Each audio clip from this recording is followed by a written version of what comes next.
it's Mariko again and welcome back to my channel.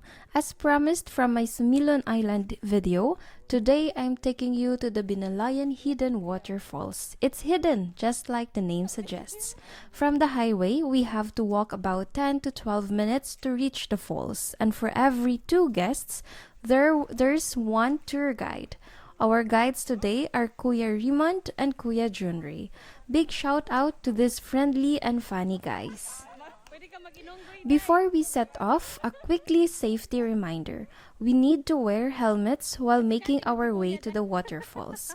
Our first activity is this swing. I'm not exactly sure what it's called, but it looks so fun. If you visit here, definitely give it a try, but remember to hold on tight. Before we move on, I'd love to encourage you all to help promote this hidden gem. It's not yet well known among tourists, and by sharing this video, you can help raise awareness. Plus, it supports the local tour guides who are volunteers and rely on tips for their income. Thank you for your support. It is very much appreciated. And check out how much fun my cousin and my niece are having on these swings. Karay. Mara. Ano, naglaog ka? Kanta da yun, day.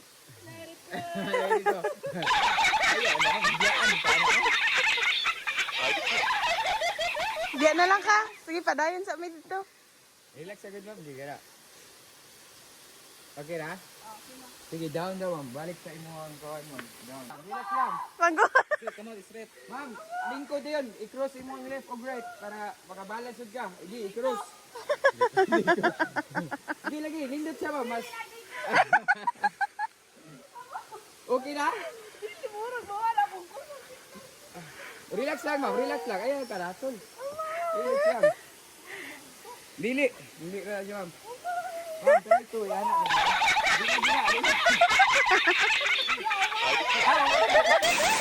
After the swing, we kept walking, and after just a few more minutes, we finally arrived at the beautiful waterfalls.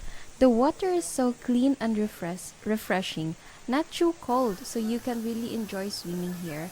I think we could stay in the water all day. Of course, we have to take some pictures first. Our tour guide is our official cameraman, so here, check it out.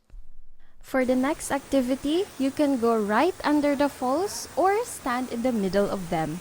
The tour guides are super helpful, showing you where to step and hold on. The stones are well maintained, so they're not slippery at all, making it really safe. The middle section is deep, but no worries, we all know how to swim. We brought life jackets for safety also, which we've placed on the stones nearby.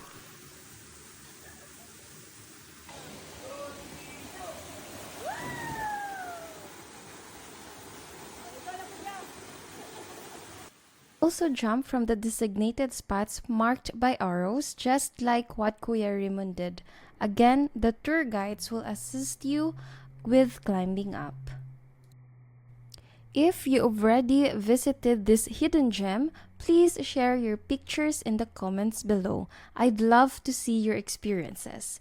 Here are some clips of my cousin and niece jumping in, plus a demonstration jump from Kuya Raymond. Have fun!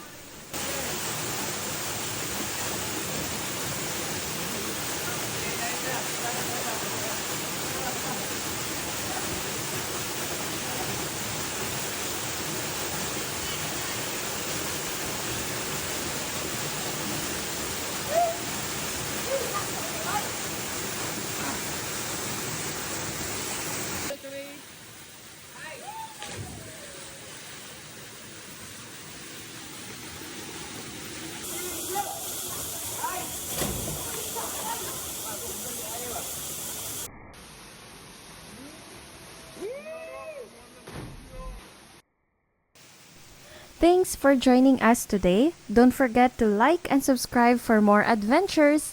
Let's dive in and make some unforgettable memories. See you on my next video. Bye!